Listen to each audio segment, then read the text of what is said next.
Welcome to the Larry Rinker Golf Podcast, your place for tour-proven conversations, world-class instruction, and real results. I'm your host, Larry Rinker. My guest today was inducted into the World Golf Teachers Hall of Fame in 2016 and published a best-selling book titled The Plain Truth for Golfers in 2005. Please welcome my friend, Jim Hardy, to the show. How you doing this morning, Jim? Hi, Larry. It's great to be with you again. I always enjoy our visits. Sure, I love doing it. You're somebody I respect a great deal for how you have. Maybe it's because I've done the same thing. I don't know, but we both played, Yeah, um, and we saw people do it a whole lot different. You yeah. know, I Yeah, mean, if you look at you get paired with Jack Nicklaus and Lee Trevino, you're going, are these guys playing the same game? right. And when you realize that there are a lot of different combinations and ways to do this thing, and we're trying to help students with their golf swing, how to make their golf swing better. Yeah, Simple. I do too. So you wrote this book, came out in 2005, The Plain Truth, and you came up basically, I would say, with two swing models. You had the one planers and then you had the two planers. And then in 2016, you came out with a book called The Release. And now you talk about now what's going on around impact. And you had the RIT, right inward throw, and the LOP, left out pull, I believe is correct for those that acronym for those letters. And how do those releases correlate with the one plane and the two plane swing? Well, the more rounded you are, the more you find the golf ball and release the golf club with the right hand and arm. Uh, Hogan himself said he wished he had two or three or something. The more upright you are, if you use your right hand to throw the club outward and around, you just come over the top of it every time. So that's a downward pulling. You pull it down into the slot, or so you're finding. Interestingly enough, you're not finding the ball with both hands. The club is being controlled with one or the other, and both of them are in the Hall of Fame. It does, however, dictate how you play golf. Um, if you're a left arm puller, you're bringing the club down around 90 degrees open to both the target and the path. And so the release has to, if you will, square the club face, but it's squaring, it's going from open to close in such a short period of time that most people who are upright in LOP are very wild, might be very powerful, until they learn that straight balls are an accident. I'll paraphrase Jack Nicklaus there. And you have to become a golf course manager. I call it a shot maker.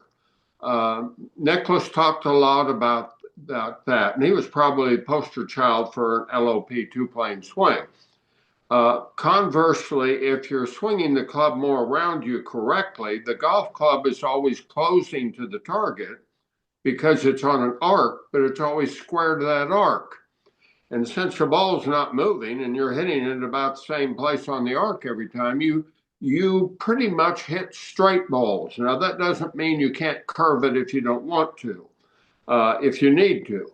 But those guys I call shot maker, not shot maker, ball strikers. So you've got shot makers and ball strikers, and they play golf differently. Well, it's interesting when you talk about the releases. So the LOP, the shot maker, you would say they have a faster rate of closure of the club face, correct? Uh, Both relative to the target and relative to the path. They do. The club face is wide open to the path an instant before impact and dead close after. And so they need to decide which way they play golf. I had a very interesting quick story. Playing in the PGA Championship years ago, and I was watching one of my buddies hit some balls, Don Iverson, and along came Nicholas and threw down some balls. This is after a round, and started hitting them. And he had someone with him, and they were talking about Jack wanted to hook the ball, and they were in a little bit of an argument. And finally, the guy said, "Why do you want to hook it? You never hook it." And Nicholas threw a pearl out that I remembered my whole life. He said, "No, I don't. But I don't play well if I can't hook it if I want to." And that was surprising. He said, "Right now, not only I can't hook it, but all I can do is hit this horrible white slice." I think that LOP players need to practice controlling the ball either way and then play to their preference that day or to their naturalness. Well, I call it old school, but when you're someone like this story with Nicholas, where he's fading the ball more than he wants to, and he's losing to the right as a right-handed golfer, he needs to go out and practice hooking the ball to neutralize out his swing, so that when he makes the swing he knows, the ball's flying the way he wants it to. And same for a hooker. If that guy that draws the ball all of a sudden is now overhooking it, they would go to the range and hit cut shots until they could do it. And then when they went back to their natural swing, they weren't hooking it as much. But I think that's something that a lot of our students don't really understand, is that you always have to be doing that, don't you? Yes, you do. It's a game of you can oversteer, if you will. You all of a sudden love the draw, and now it's a big draw, or it ends up a big push. And those things happen. There are several ways to make that move from fading to hooking. One of my favorite ones is if you're drawing the ball too much, just see how far left your path can go until you're starting to hit the ball right of your path. Everybody thinks they're hooking because they're over the top. No, they're not. I hate to tell it, soccer players understand how to curve a ball better than golfers do. Do you see? And if a soccer player wants to hit a hook up in the top corner of the net, that foot goes out to the right, which spins the ball that way. And overspinning it, the easy way to stop that is make the club face go across the ball to spin it the other direction. Yeah, it was funny. I used to always ask my students, still do, okay, what sports have you played? And when someone said soccer, I'm like, golly, that has nothing to do with your arms, hands, and wrist. But then one day somebody said, yeah, but they know how to spin the ball. They That's understand right. spin. They understand path and club face. Yes. I'm like, oh, okay. Yeah. Soccer players and tennis players. I like baseball players because it's a rounded golf swing and they just need to bend over. I tell people, well, they say, I got an old baseball swing. Then I said, well, then you're a very good golfer. And he said, no, I'm a terrible golfer. I said, well, could you hit an inside low fastball? And he said, no. I said, well, that's all golf is as far as the swing shape is you're making a baseball swing at a low inside fastball. And you can't do it outside in or you'd hit yourself in the leg. So it's kind of that simple. But baseball players don't understand anything about the face and the curve. Those are tennis players and soccer players and ping pong players.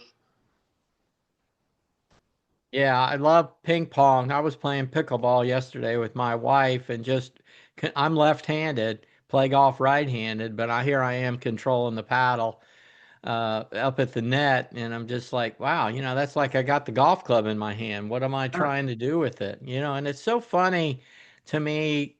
There's so there he is, ping pong. I'm in my simulator right now, and I use ping pong paddles to get people that they can understand face in their hand that way. That's great. Anything you can use, but a ping pong paddle is great. And playing ping pong is a lot like playing golf, where you learn path and club face, and are you hitting up or hitting down and stuff like that. But, so much in the game today, Jim, to me, people seem to talk so much about the big muscles, and yet we have so many students show up to us that really don't know how to control the club with their arms, hands, and wrist. So, what do you do with students trying to get them to learn how to control the path and club face more with their arms, hands, and wrist?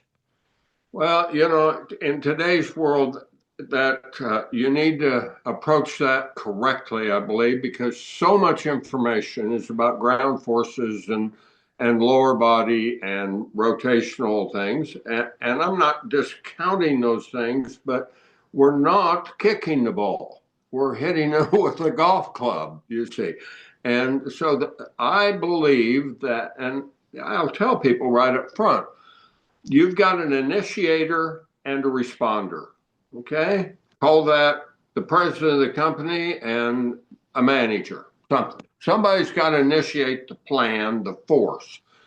The forces you're putting on the golf club through your hands and arms will dictate how your body moves if you're an athlete. Yes. And so I try and get people to understand that first. And I get them to say, well, if you're going to throw a ball overhand, your body is going to step forward and your upper body's back and forward. If you're going to throw it underhand, it's the opposite. Your body's forward and back.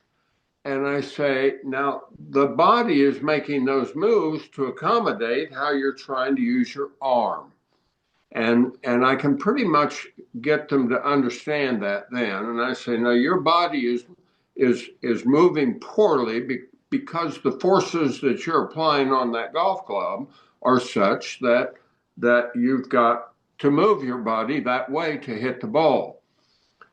The LOP swing, L standing for left arm, O standing outward, which is what the right arm does.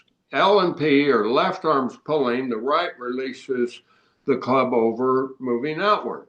Now, when that happens that way, the body will thrust. It has to thrust. I mean, and people say, well, I'm not staying in my posture. And I go, well, neither did Payne Stewart or Jack Nicklaus. So you're, because you're not supposed to. Their power is outward and upward. Where when you watch Hogan, who had a completely different thing, his body was moving downward and lower body backward, away from it. You think they're playing opposite games, but what drove me to kind of that conclusion, if you will, I don't know when I picked it up or how I picked it up, but I always learned creating or limiting the universe. If someone said, well, how do you get to Wichita, Kansas? I'd say, well, don't worry about Wichita. Where are you right now? Because if you're in Omaha, you got to go south. And if you're in Houston, you got to go north, you see. So I was looking for the opposites that do things, call it yin and yang. And after I'd written my first book, I gave a talk to a group here, a big thing here in Houston. And a lady came up and asked me to sign her book. And I looked at it and it was marked up everywhere in the book. And I said, wow. I said, you've really studied this thing. She said, yes, I have. I said, well, tell me about your game. She said, oh, I don't play golf. And I said, what in the world why this book then? She said, well, I'm in charge of ongoing education for the Houston Independent School District. And anytime we have classrooms that are not up to standards, the teacher needs to come in for some additional training to find out how she's teaching, how she or he is teaching, and what's going on. She said, we use your book as a textbook. I said, why? She said, because the ultimate way of teaching is to teach what you want and what is the opposite of what you want. Because then you've defined a universe, you see. People can understand, oh, I want that, but I don't want that. I see. And that's the way I've always kind of viewed things. And somebody says, well, move your arm this way. And I would have to say, well, how am I now moving it? You know, what? So I believe there's two pieces of information that are vital in learning. And this lady helped me understand why I did this. I didn't even know why I did it. But one piece of information we'll call your default. Okay? The other piece of information is the new stuff. Now, of those two pieces of information, the most powerful of the two is not the new stuff. Yet that's what everybody's coming for. The most powerful is they understand thoroughly and totally what their default is, you see. Then what is the difference in my default?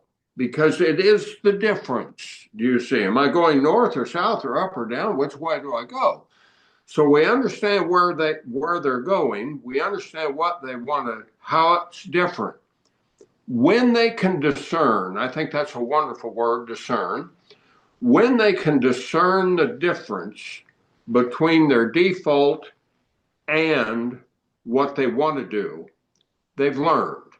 Now, they haven't learned how to repeat it yet, but right. They have, when I say discern it, see it, feel it, understand it. Understand it verbally, see it, I'll demonstrate it, I'll show it on video, feel it. I felt my mistake that time. It's the first time I ever felt my mistake. Good. Can you feel the difference? Can you feel what you're wanting to do? When they say, I think I did it right that time. I said, how did it feel different than what your normally is? Because feel is so important. You know, we can talk about it all day long until you feel it. Right. The moment they say, I felt the difference, I discerned the difference between what you want and what I got there. I said, good. Now that lesson goes from in giving instruction and information to now you're coaching. Now you're simply getting them to explain their fields, give them other similar fields, but until they've got it. So that's why everything pretty much I write talks about, well, you're either this, but let's understand who you're really not. Do you see that? And right. I like what you do in terms of upper, mid, and lower. Do you see? Your lower core, this is what they are, but this is what you aren't. Right. You see. Every golf swing, especially the more it's dysfunctional, has some upper core in it and some lower core. So we need to weed out one of them. We need to get it all more either your upper core or your lower core golfer. Well, I find with juniors, Jim, that they show up with all three. So they could have a really strong grip, which we would call low core. Uh-huh. They are, their hips look rotated, tour average about 40 to 45 degrees, and they're using some verticals. So that's mid core. But then I see them releasing early, which is upper core. So I'm like, okay, how do we know which way to go? Some people might say, okay, I'm not going to change the grip, so I'll teach them how to play low core, but maybe they're upper. Yeah. And we have a really simple way now of measuring. It's basically these pads in your middle finger. And it's interesting. If you grip the club in this first pad in both hands and then test strength, wherever you're the strongest is your dominant core region. So the first pad is upper, the knuckle is mid, and the lower pad is low core. And what I found is less than 1% of my students are low core. You know, I don't work with young people that much, although it's kind of fun right now. I got 3 young men getting ready to go to tour school that I've been working some with. So that's kind of fun for me. So they're mid-core players, you know, like your average tour player.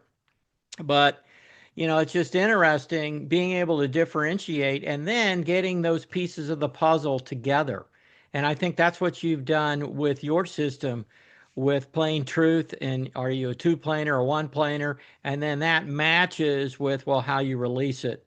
So that 2-planer is going to be LOP, left out pull, and that single planer is more of an RIT, right inward throw. So Yeah. you've had a lot of success. You've done something I don't think anybody else has done in regard to you had back-to-back years that students of yours won PGA Tour Comeback Player of the Year with Peter Jacobsen and then Olin Brown. And Peter always was a 1-planer. Saw his swing many times. I saw it in college. And then Olin Brown, who I just had on the show recently. 2 guys that you really helped them get rid of the bad stuff, the dysfunctional stuff, and got them on track to where they basically resurrected their games. You know, I wish they still gave that award. Scott McCarron either won it or was close to it in there too. And then Peter actually won it twice. He won it when he was 49 years old too. Uh, I think the biggest pleasure I've had in teaching is to take, because I was a touring pro and I became a teacher trying to discover why I'd failed as a touring pro. Me Just too. be honest. Yeah. Yeah, there you are. We're both. Uh, Biggest pleasure, Tom Pernice. I completely changed his, resurrected Tom, if you will, and to take golfers and give them back a career or give them a career they never had is a wow. That's a wonderful reward. It truly is. Yeah. Uh, Olin and I and Peter, the three, we're still the best friends in the world. Peter and I have a design company together. So we're still together a lot. Olin comes and visits me, or I go down and visit him 2 or 3 times a year. Plus, he comes out to my place in Colorado and fly fishes with Olin Jr. If we're not doing that, we're on the phone with each other 2 or 3 times a week because we care for each other. We're just talking to each other, and these are lifetime relationships that are so valuable to us. And I think when you establish that between a teacher and a player, it's a wonderful thing. No, it really is. And that's one thing I love about teaching is we form relationships and lifelong friendships, as you're saying. But it's interesting how uh, Tom Pernice almost could call him a late bloomer, although he was at UCLA with a lot of great players there. They might have won an NCAA when he was there. Yeah. And yet he struggled to get on tour, or he was on tour and off tour and on tour. And then all of a sudden, he's now playing well, and he's had a great Champions Tour career too. Yeah. So he found something, and it's lasted. Yeah. Tom was the same. Tom was trying to swing 1-plane RIT. But he had so many misconceptions about how it works and what he should be doing. Hogan's book was a great book. It had some fatal flaws in there that if you did them, you didn't end up doing what Hogan did. Right. And, and uh, because, Bob Rotella asked Hogan, it was in Chris Cheddar's book, she recalled that Bob Rotella got to have lunch with Hogan one time. They had a long talk. And he got to ask Hogan some questions. And he said, a lot of people have studied your golf swing and claim that what you said you did and what you actually did are different. How would you respond to that? And there was a long pause. And finally, Hogan said, I believe they're probably right. He said, I wrote what I felt I did.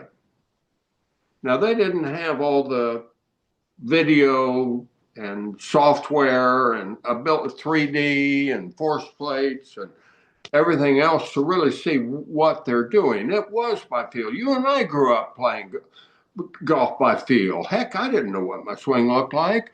And Right. I knew, though, that I wanted to find my ball when I hit it. And I wanted to hit it the right distance and spin and height. That's why I was so attracted when I met my really teaching mentor, John Jacobs. And I heard John give an opening clinic. And I said, that's the man for me. Because John said the sole purpose of a golf swing is to produce a correct impact. The method employed is of little significance as long as it's repetitive. Now, I shortened that myself and just said the sole purpose of golf swing is to produce a correct repetitive impact, period. Whether you look like Bubba or whether you look like Trevino, whether you look like Ricky Fowler or Justin Thomas, Right. Get a correct repetitive impact. And when I heard that, I said, I didn't know John's playing record. And I said, here's a golfer who knows how to teach. Well, John was a two-time Ryder Cup team player and a two-time Ryder Cup team coach. Wow. So John was concerned about the same thing a player is concerned about. That's hitting their ball solid and repetitive, do you see? Being able to do that. If you can't do that, you're not on the tour. Not on the tour very long. I don't care how good your short game is. Oh, that's true. And it's interesting. I kind of came to this conclusion myself in regard to what Hogan said is I say it all the time to my students. What a tour player says might not be real, what he really does. It's feel. And I can remember, I've got video of the US Open in 1982, and I remember what I was feeling in that US Open playing in the final group on Saturday. And when I look at that swing, it didn't look like what I was feeling. It was totally different. My release was LOP, baby. It was, Yeah. and I was trying to go left with my left arm. Yeah. Yeah. That's it's so So, true. tour players are notorious for telling you what we think we do, not what we really do. What? And That's they're the way also I say it. notorious. They're notorious for giving everybody the lesson that's working for them right now. Whatever feel or something, then everybody must need that. Right. Well, I think a lot of our good PGA professionals around the country, they teach the game how they play it. And if someone plays it that way, that's great. But if they play it differently, then that's not going to help them. And that's one of the things I think you've done with your two plane swing and the two releases and what Dr. David Wright's done with right balance with upper, mid, and low core. We actually have some ways to categorize what they are. And when they walk in, it's a clean slate, and we just look at them and go, okay, you're an RIT, you're an LOP, or you're upper, mid, or low core. And now you and I know what those matches are, what parts of the swing we need to get matched up so that it functions. Yeah. That is the trick. We majored in geometry is all.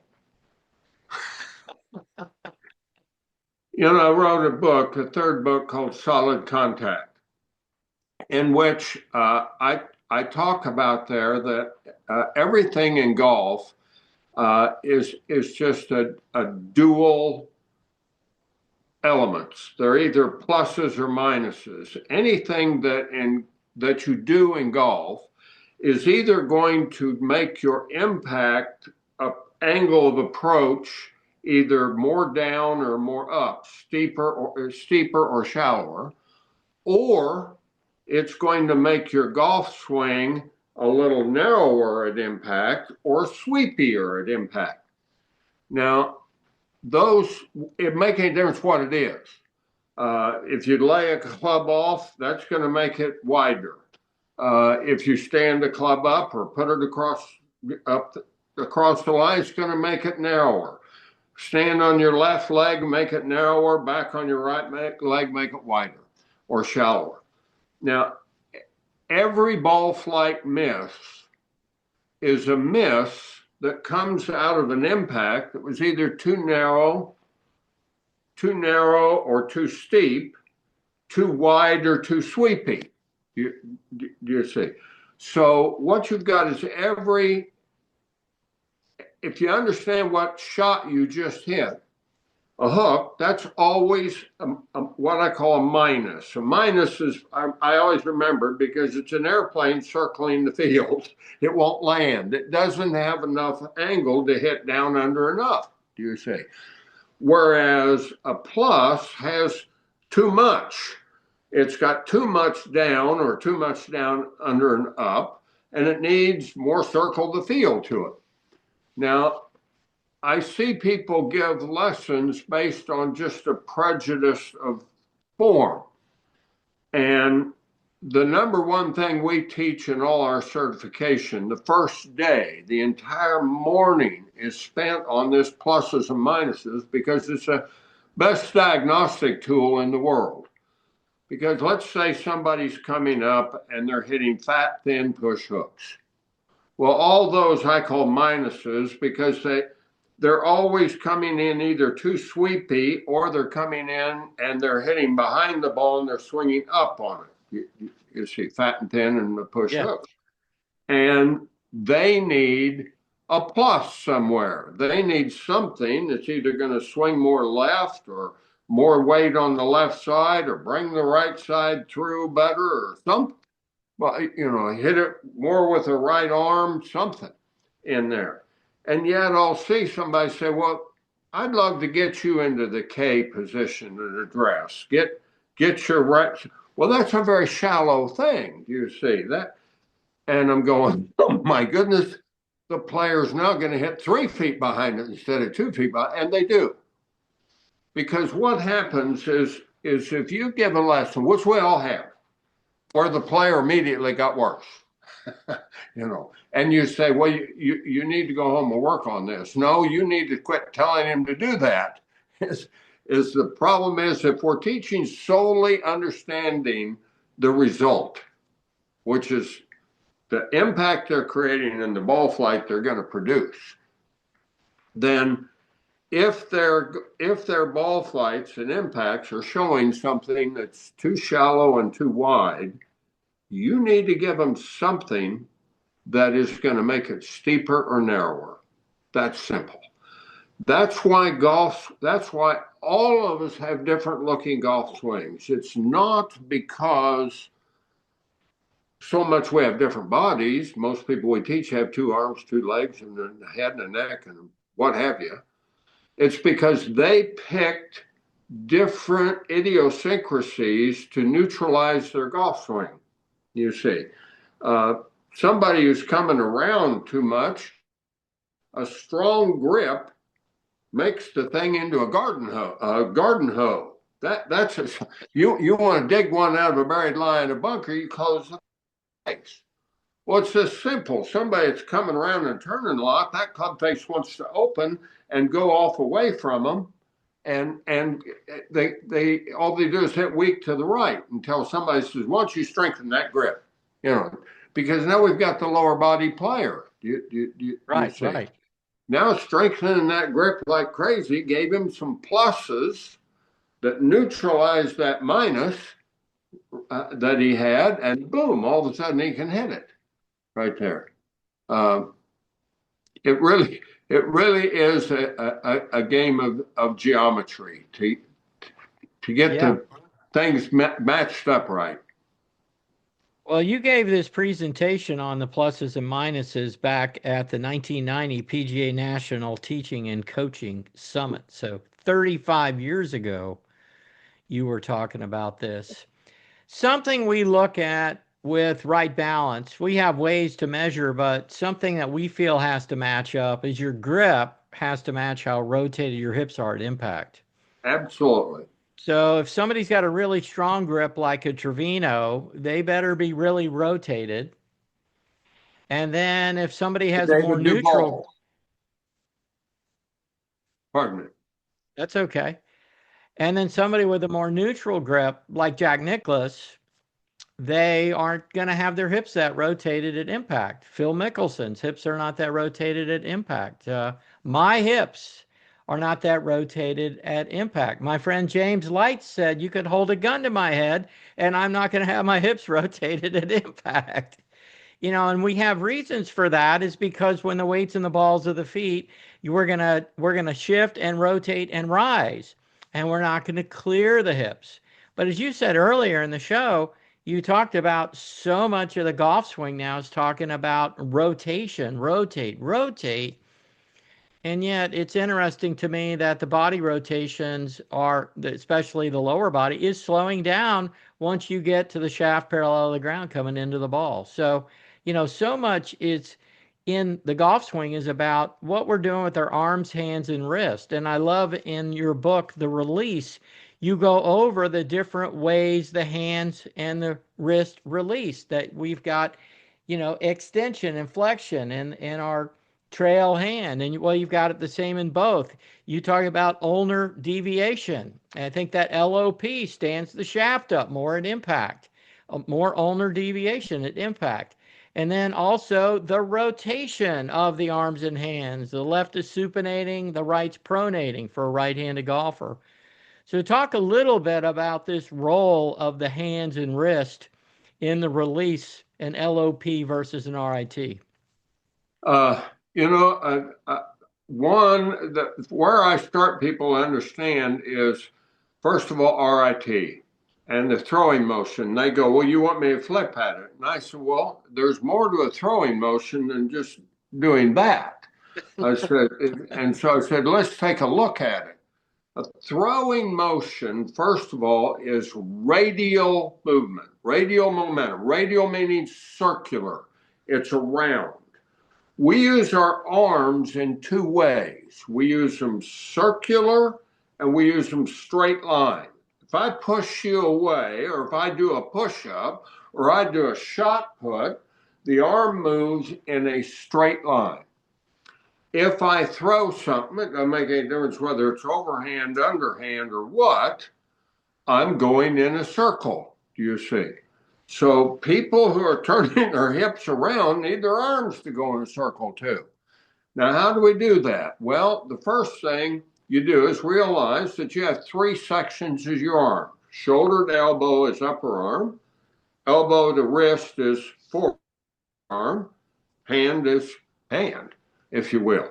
All of them are going to get loaded. In the backswing, you lift and load the shoulder into external rotation. Can you see what I'm doing? Yeah. You fold from the elbow and the hand works into extension, just like you're throwing something. Now, sequentially, what happens is you start with turning the upper arm in the shoulder joint, just like I'm throwing. That starts the circle, can you see? That starts what I call centripetal force. This is an inward circle that's going to create an outward whip right there. It starts there, the elbow starts unwinding, and the hand fires, you see. Now, I'm not looking for somebody to just go like that at it. There's no power in doing that. I'm looking for somebody to really be able to throw initiating from here. So they have to understand that whole thing.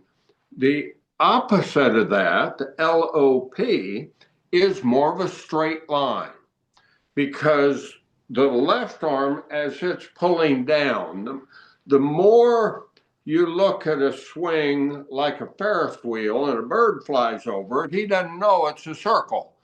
He sees a straight line when he looks down, as versus looking down on a merry-go-round. Well, the arm is working more in a straight line, you see. And you go, well, what's going to get me out to the ball?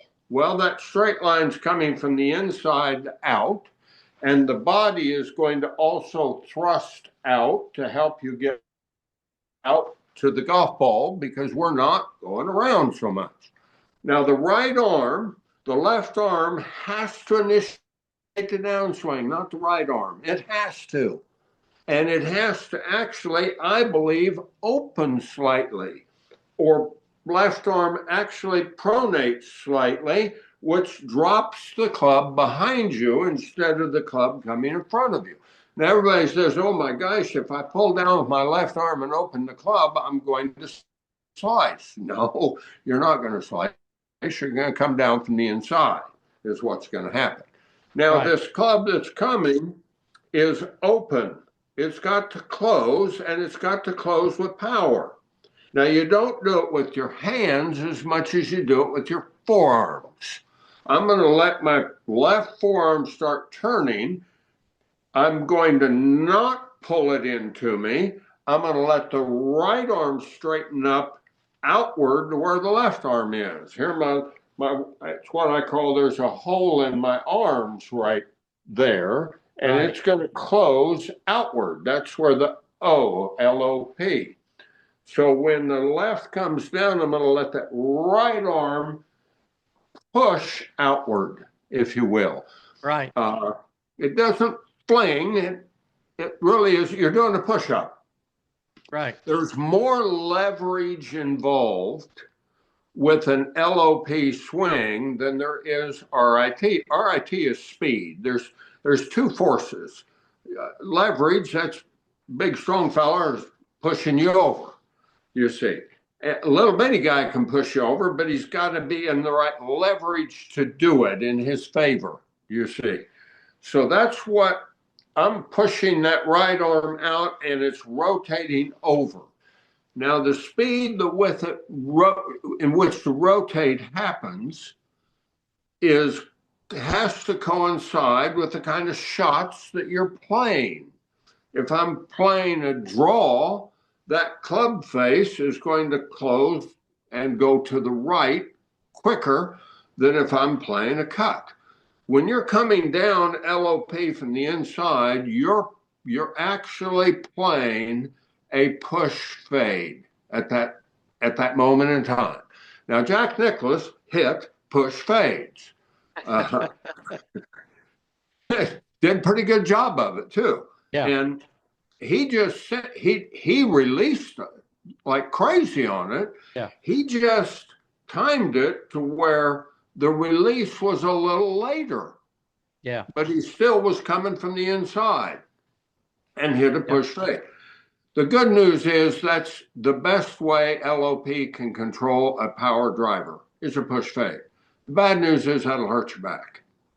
Because anytime you have a force, if I can stand up and be seen, that's causing you to extend early outward, you can get it right in the back right there, which Jack got. Freddie Couples got. Freddie played a push fade, had a release, but that's basically the two things. So if you find the ball backhanded, you're playing a backhand tennis shot, left-handed back in the left hand. If you're playing a backhanded tennis shot, you need to learn how to play, if you will, an upward release on it, a hooking release right there. And you'll find that the swing works upward and outward away from you, which is going to often say, well, I can't turn my hips and do that. And Jack didn't. Neither did Payne Stewart. Neither did, as versus throwing in Right. throwing that way. Now you better turn your hips, you're going to hit yourself in the tummy. Right.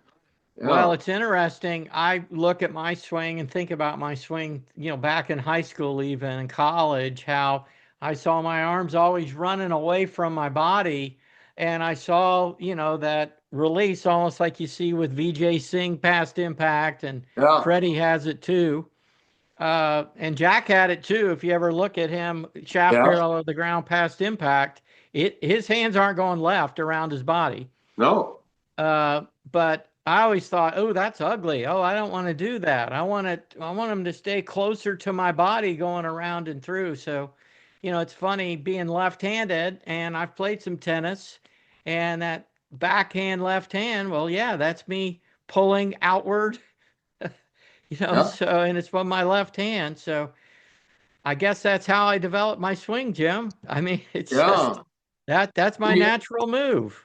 Uh, you know, it it was my natural move, but I learned to play the other way. I played college golf. I was lucky to be, I was an All-American at Oklahoma State, and that meant now you got to go try the tour, and I played the tour.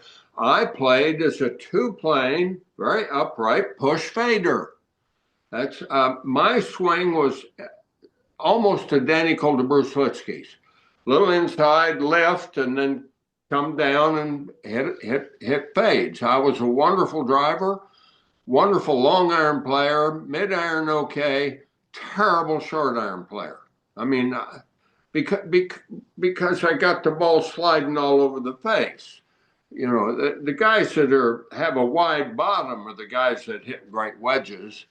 And, I always say that Butch did a fantastic job with Tiger when he first met him because Tiger was terrible with for his skill level. Right. That's where he needed to improve. And Bush just took the top half of his backswing away and the top half of his follow through and made the golf swing wider and shorter and got the wedges out of the sky. And when they'd hit on the third or second groove, they stayed there. They didn't jump up all over the face. But anyway, upright two planers are notoriously not good wedge players until they learn how. Justin Yeah. Thomas would be somebody who really learned how. Yeah, he's played in the PNC here at the Ritz-Carlton Golf Club Orlando. He and his father won it one year, and they drove it down there so far on so many holes that he always had these off-speed wedge shots into the green, and he had a beautiful way of controlling the rhythm of his swing with his arms Yeah. to hit the correct distance with his wedges. And that's something I'd say if somebody can break 80, they probably need to start learning how do you hit it 50, 60, 70, 80 yards? How do you go from 30 to your full sand wedge and learn how to hit distance wedges? That'll really help your scoring a lot.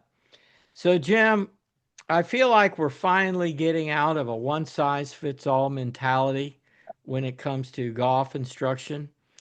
And what you've done is you've got two different ways people fit into box A or box B, two planer, one planer, LOP, RIT. And, it just simplifies things for people, doesn't it? Well, it does. It gives them a plan that says if they're not prejudiced about it, if they'll accept who they are and go that way, it gives them a plan uh, to move forward. To say, okay, I'm going to slowly change this and this and this, and they either start getting a better impact or they've already got a good impact, but it's so unrepetitive, it starts to become more repetitive for them because it all goes back to John's quote there. Uh, in the golf schools I said, folks, I don't do cosmetic surgery. Anything I tell you is going to be to either make your impact better, meaning you'll hit better shots, or you're already good impact. I'm going to make it more repetitive for you, or both. And Right. that's really the secret to, as you become a pure, I'll say in your terms, upper core or mid or lower core, your impact is going to improve and your ability to repeat it. Everybody's kind of hit a good, we wouldn't be a golfer if everybody didn't hit a good shot now or then, you Yeah, know. they would quit. That's right. There, and people so often come and they say, well, I can hit good shots, so I know I don't need to change my swing. I say, well, you do hit good shots, but you need to change your swing to become more repetitive. No, I just need to know what I do to hit good shots. I said, you get real lucky. Any other questions? Because they do. Uh, Right. that, that good shot geometrically, mechanically, is so difficult to time to get it all organized. You know, I love one quick story. I love telling a story about cats and dogs. I was a dog man. I had a big old fat cocker spaniel named Sunny Lou. And Sunny Lou could do one trick. She could sit up on her big old fat hind end and beg for toast. She loved toast in the morning. My neighbor friend, he was a cat man. And I noticed one day sitting on his back porch, I heard this noise of this cat and thumped. This cat had fallen out of a tree and landed on its feet. And I thought, wow. So 2 or 3 days later, I was thinking about that. So I happened to pick up his cat and I held it upside down and dropped it. And it landed on its feet. And I thought, well, I'm going to try that again. Well, it took a few days for the cat to let me near it again. But once I caught it again, I got it up on its feet and I gave it a little swing. And it still landed on its feet. Because a cat is such a fabulous athlete that they can be out of position and still find impact, find their feet. Dogs, I never tried that with Sunny Lou. If I'd held Sunny Lou upside down, she'd just fallen somewhere on her head. Well, it's a little bit like that. The best athletes, if golf swings are equal, the best athletes are still going to be the best hitters. Right. And it's not just because of strength or quickness or stuff like that, speed. It's because they innately know where the club is, where the ball is, where the path is.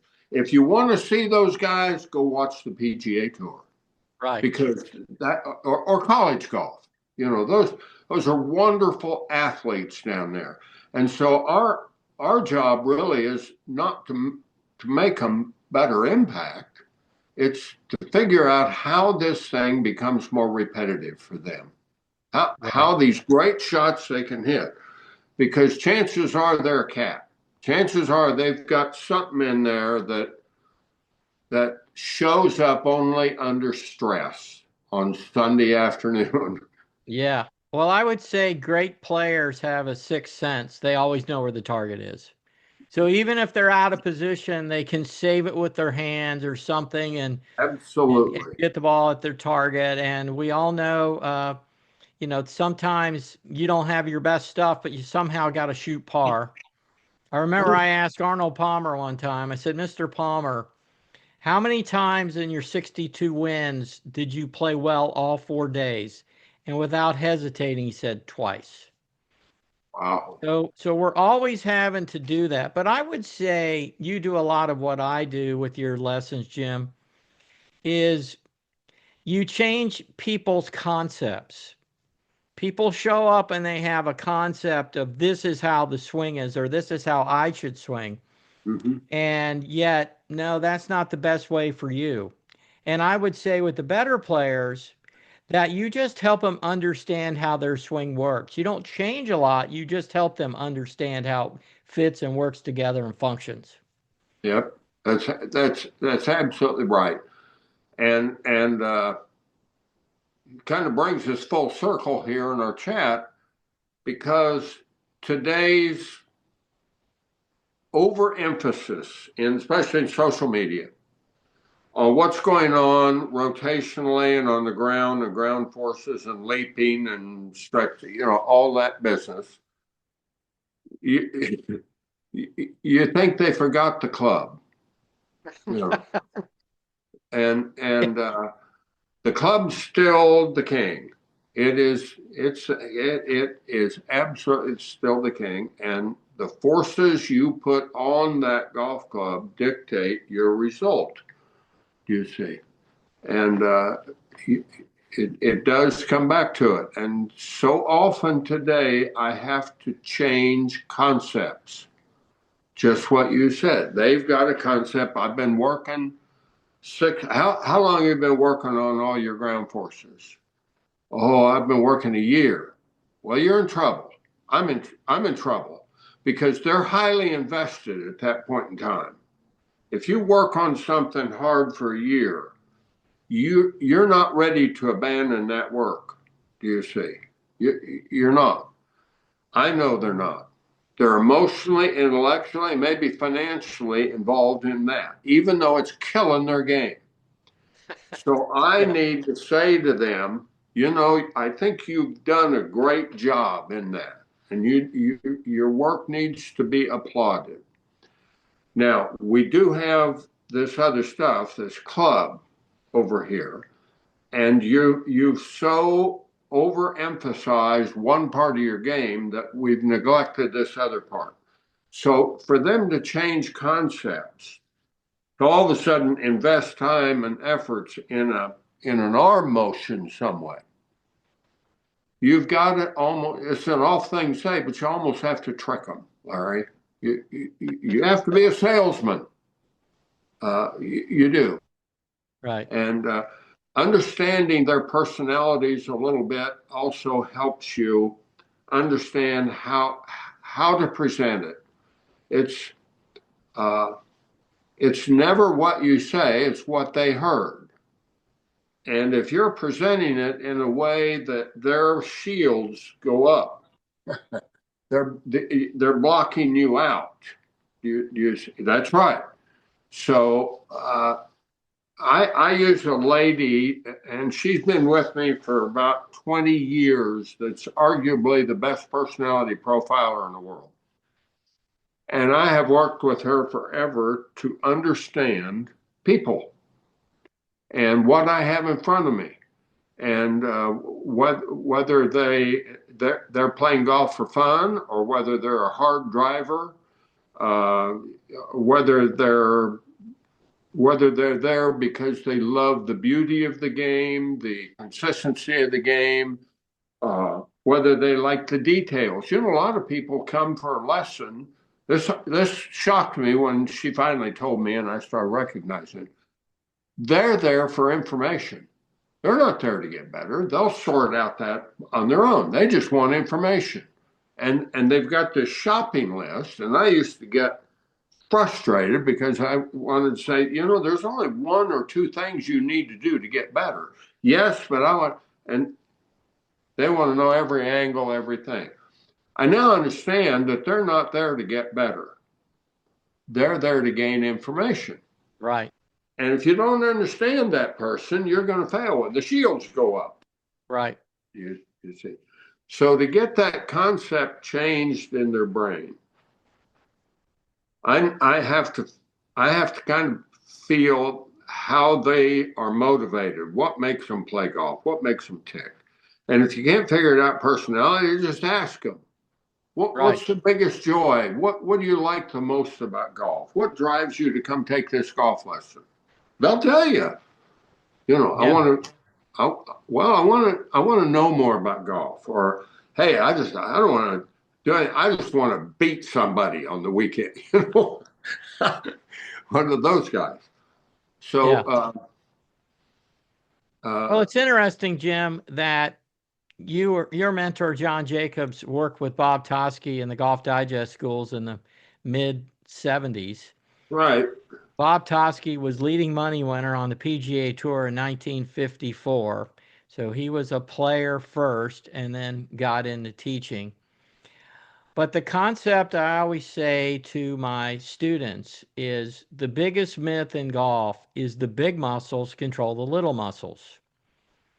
And the little muscles are your arms, hands, and wrist. And so I start this off usually with putting. But the arms, hands, and wrists are in the leading role. The big muscles are in the supporting role. And you said earlier in the show, if you swing the club correctly with your arms, hands, and wrist, the body's going to move to support it if you're athletic. It's going to find the ball. It's going to find how to put the club on the back of the ball. But I think a lot of times, Jims, when people's bodies aren't moving correctly, they're not swinging the club correctly with their arms, hands, and wrist. Totally. You know, the guys back at the dawn of this game understood that. Harry Varden had a drill that he gave to Wild Bill Melhorn, and Melhorn then passed it on. But the drill was just to take your grip. Now loosen all the fingers except these two. Hold the club with these two fingers and swing it. These two. If you do that sometime, your conception of how the club is going to move is totally thrown off, because now the club is telling you how it ought to move. These two fingers are responsive. I had a kid that was a college golfer, and he went there, world beater, and by the time his senior year, he couldn't even make the road trips. And I mean, he had this thing strangled so much in his palm. He had these huge grips. He had everything strangled and everything was moving. And I gave him this drill, and I said, I want you to hit balls with this drill, just holding these two. And he says, it feels like the club's flopping around all over the place. I said, good. What we call that swinging. It's free. It's like a playground swing. I said, you're the guy who has a little girl on the swing, and you're running back and forth holding the swing. I said, just do that. You know, long story short, he won his conference championship. He got to go because everybody got the flu, and he won the conference championship. I love that story. Because all of a sudden, these two, the thumb and the forefinger, can't control the club. You can swing it from there, but you can't control it from there. I say that a lot in short game, just hitting a little pitch shot. I say if you barely hang on to the club and get the club swinging and just go for the ride and feel in your hands, that teaches you how you want to swing the golf club. And that's teaching your hands and your arms, and then how your body moves to support that. And that's just a free orbit of the club head. That is so correct. With people who particularly give it a goose I say, have you ever watched a pendulum? And they'll go, yes. And I'll say, where does the pendulum reach top speed? And they say, well, right here. I said, do you realize 1/32 of an inch past there, it's declining in speed? And they go, yes. I said, yours never gets to the bottom because you're shoving the top of the pendulum. I say, this on short shots, especially on little putts sometimes. Right. I'll say, I want you to see the pendulum come down. As it comes down, it's gaining speed. By golly, gravity will let it gain some speed for you. Yes.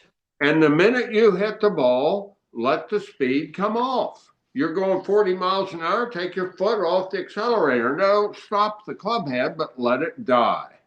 Right there.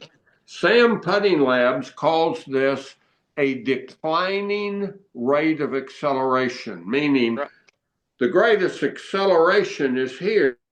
And as it gets down here, the greatest speed, but it's a declining rate of acceleration. And so many times in short game, to get people to swing, I say, you don't understand the difference between speed and acceleration. Everybody thinks we're supposed to be accelerating at impact. It's a declining rate of it's barely going. You see. and they, especially amateurs, they can't let the old axiom, let the club hit the ball. No. You know, And the Ernest Jones, they can't swing the club head. you know, one of the great, I that should be mandatory reading for everybody that's going to teach the game of golf. If in fact, I would say if they only had one book to read that one. You know, because it, it's golden. It is getting the club head to reach maximum speed, not maximum acceleration. You see, and they don't understand the difference between the two. Right. Yeah, it's tricky to understand that difference, but you're going when the club head's coming down, the pendulum's coming down, it's going from 10 to 40 mile an hour, let's say. But now it's going 40 to 50, but it only is increasing 10 mile an hour, not 30. So that's why it's a declining acceleration because it's not accelerating as much. Now, is the club head going faster? Yes, it's going faster, but they've got to understand the definition of acceleration. That's right. That's different than the speed going up. That's exactly correct. And I've honestly found in short game and in putting, people so overuse the handle and underuse the head. You see, they use too much big muscle, and the more they try and control the thing with all these exotic grips and everything else, and just doing that they're losing an understanding, and it's just that simple. I'll say it. If you can imagine a dragster taking off, 5, 10, 10, 20, 20, 30, 40, 40, 50, and it gets up 100, 103, 103 and a half. It's still accelerating, but the rate of acceleration. Right. And now they understand it. Right. Well, Jim, it has been great having you on the show, my friend. Thanks so much for what you have done for golf, not only for your students, but you have created a worldwide network of plain truth golfers and certifications with your teachers. You've really made a difference in the industry. Larry, thank you. And I'll say the same to you. My compliments to you and what you all have done with defining what the golfer swing really is and how it really works. I enjoy being on your podcast. Just have me on whenever you like because it's fun for me. Well, thanks, Jim. It's always fun for me to have you on. We all are continuing to learn from each other, and I thank you for the nuggets you've given in this show. You've been listening to the Larry Rinker Golf Podcast. Till next time, keep swinging.